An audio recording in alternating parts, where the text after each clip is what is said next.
Урматтуу көрүүчүлөр, силер менен бүгүн Валюта каналы. Бүгүн 27 июл, жумасыга чейшемби.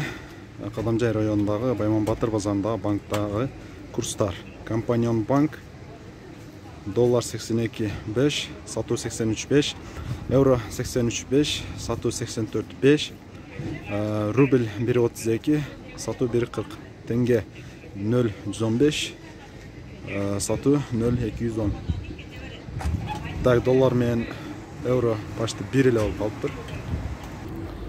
Айылбанк доллар 82.5, сатуу 83.5, рубль 1.30, 1.43, рубль түшүп кетиптир.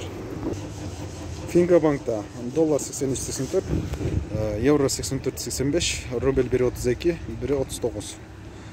Бул жерде сатуу жакшы экен. Ошол достор, силер менен Валюта каналы болду. Азыр Кадамжайды тартабыз. Ошондуктан каналга катталабыз, классы басабыз. Каналдан алыстабай күзөтүп турабыз. Рубльди буюрса көтөрөбүз.